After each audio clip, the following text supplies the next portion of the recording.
L'invité de ce Smart Impact, c'est Sophie Coignard. Bonjour. Bonjour. Bienvenue, vous êtes journaliste au magazine Le Point, autrice, vous publiez Arbres en danger, enquête sur un carnage végétal, c'est aux éditions Guy Trédaniel. Votre livre, il commence par un événement très concret, on est dans le Perche, où vous vivez l'observation de quelques chênes abattus en bord de route. Donc vous avez une bonne réaction de journaliste déjà, vous vous posez des questions? Mais je rêve même, c'est-à-dire c'est l'époque de la reconstruction de ce qu'on appelle la forêt de Notre-Dame. Oui. Et donc je sais qu'il y a dans le Perche, il y a très beaux chênes, qu'il y en a quelques-uns qui sont destinés à la reconstruction de cette forêt. Et donc je me prends à rêver, je me dis, bon, ça doit être ça, enfin bon, voilà.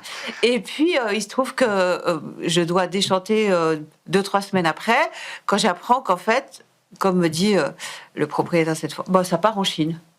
Les chênes français partent en Chine. Voilà, ils partent en Chine. Qu'est-ce qu'ils deviennent? Alors là, ça, personne n'en sait rien. Et là, évidemment, mon esprit de journaliste, enfin, après le moment de sidération, la sidération, oui. Disons que, voilà, mon esprit de journaliste reprend le dessus. Et donc, je commence à enquêter. Je m'aperçois qu'en effet, il y a en gros, officiellement, 20% des chênes abattus en France chaque année qui partent en Chine. Un peu plus, en fait, parce qu'il y a des voies parallèles. Et que la Chine a elle-même interdit qu'on coupe le moindre chêne sur son territoire. Donc elle protège ses chênes et se fournit ailleurs, voilà. Notamment en France. Elle a commencé par se fournir en Russie, oui. Et Moscou a décidé début 2021 que c'était fini. Et donc nous sommes devenus un pays où la Chine, comment dirais-je, fait de l'extraction coloniale et nous on a le sourire. Et j'ai trouvé ça incroyable. Et là, à ce moment-là, j'ai contacté des experts, etc. J'ai commencé à... Enfin, je voulais faire au départ un sujet pour mon journal, simplement. Oui. Et puis, je me suis aperçue qu'il y avait des vols de bois, c'est-à-dire qu'il y avait des voleurs qui pillaient les forêts et qui envoyaient en Chine aussi. Et puis surtout, les experts m'ont dit, mais vous savez, ma bonne dame, il y a bien pire. C'est-à-dire, ils m'ont expliqué que au nom de l'écologie, on abattait des arbres, par exemple, puisque la France doit remplir ses objectifs en termes de panneaux photovoltaïques et d'éoliennes, et que donc, pour ça, pour que l'objectif soit atteint, on installe des panneaux photovoltaïques, alors dans sur des friches, etc. Formidable. Très bien, mais au milieu de forêt, et donc on coupe des arbres. Voilà, notamment au pays de Giono, comme je le raconte, enfin, ce qui est quand même inouï. Et puis, j'ai découvert aussi que le milliard d'arbres promis par le président de la République, objectif qui risque d'être atteint, mais qui va impacter aussi notre bilan carbone. Or, il faut savoir que les arbres, aujourd'hui, sont notre premier poumon. C'est-à-dire que dans notre objectif de décarbonation, c'est bien gentil de faire venir des panneaux photovoltaïques. Vous allez me trouver un peu obsessionnel, mais de Chine. De Chine, oui, ça c'est sûr. Mais qu'on a là des arbres, et que les arbres, plus ils sont vieux, plus ils captent du carbone. Donc, un plan d'1 milliard d'arbres, j'ai découvert qu'en gros, pour la plupart, ça consiste à faire des coupes et à replanter des arbres. Autrement dit, à diminuer la capacité nationale à pomper du carbone.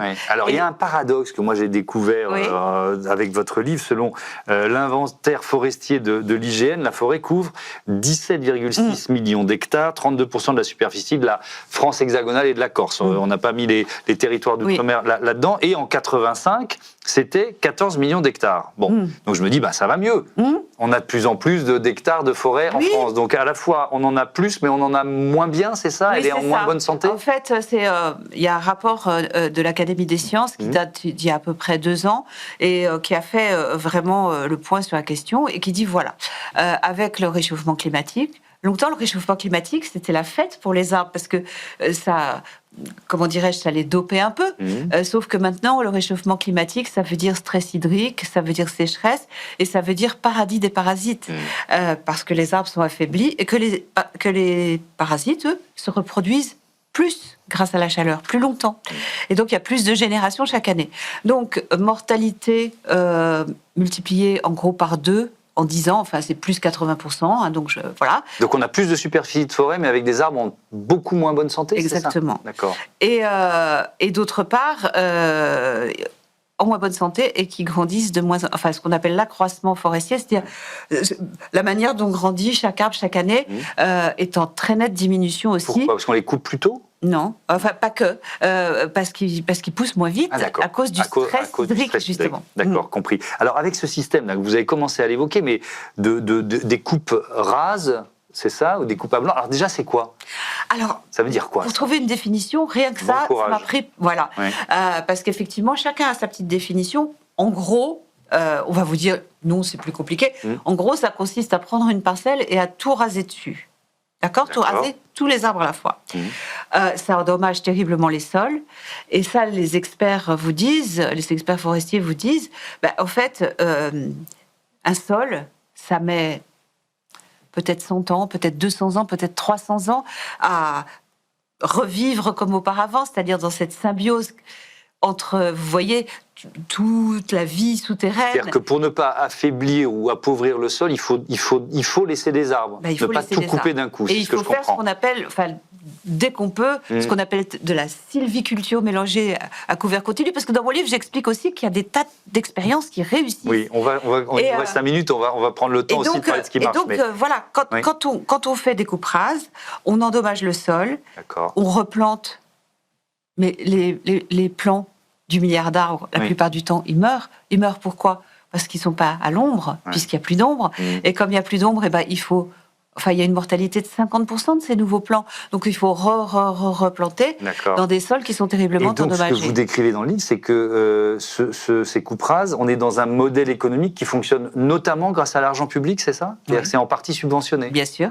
Au départ, le plan de relance, vous savez, dans la part du plan spécial relance après Covid, il y en avait une part pour la filière bois, ce qui est bien naturel. Et dans cette part pour la filière bois, il y en avait une partie qui était pour replanter des arbres déjà. C'était avant le milliard d'arbres. Le milliard d'arbres est venu dans un deuxième temps.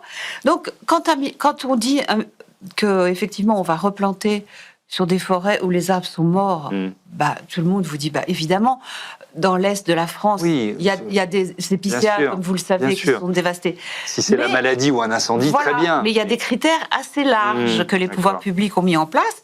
Et donc, effectivement, moi, je comprends parfaitement les propriétaires forestiers qui voient qu'il y a une pluie d'argent public, donc ils peuvent faire leur coupe, gagner de l'argent et être subventionnés pour replanter. Sauf que dans le bilan écologique, évidemment, on a bien compris que c'est une catastrophe et une absurdité. Il y a des solutions. Alors, vous avez effectivement parlé de cette sylviculture mélangée en couvert continu. L'expression, elle est un peu moche, absconce, mais c'est une solution. Mais les forêts sont très belles. Oui, c'est quoi? C'est le plus important. Ça consiste, il y a une association qui s'appelle ProSylva, qui est formidable, qui existe partout en Europe, dont il y a une branche française qui est très active et qui gagne quand même du terrain. C'est ça le message d'espoir. Donc ça consiste en quoi? Des arbres d'essences différentes, pas une seule espèce, une forêt ombragée, le couvert continu, donc différents étages, et puis, comment dirais-je, un travail forestier fin, qui consiste évidemment à faire des prélèvements. Il ne s'agit pas de se prosterner devant la nature et de plus vouloir du tout exploiter le bois, mais on sélectionne. La forêt se régénère naturellement, et je cite l'exemple de la forêt de Dambar. On est dans quelle région? On est tout près du Luxembourg. C'est une des plus belles forêts de France, et elle est des plus grandes, forêt privée en tout cas.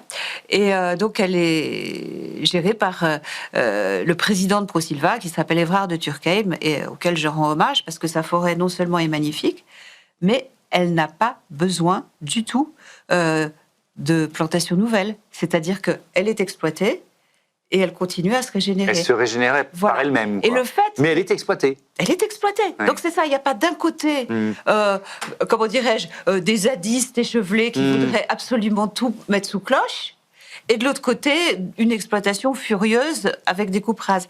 Il y a cette solution intermédiaire qui marche formidablement bien, et qui gagne du terrain, pas assez vite, mais qui gagne du terrain. Il y a tout un débat sur les subventions publiques, notamment aux entreprises, leur opacité, leur fléchage, là, on pourrait avoir un fléchage beaucoup plus efficace, en fait. Bien sûr. Cet argent public, on ne dit pas arrêtons de planter des arbres, mais plantons mieux, plantons bien, quoi. Plantons mieux ou éventuellement ne plantons pas et réservons cet argent à d'autres actions pour la filière bois.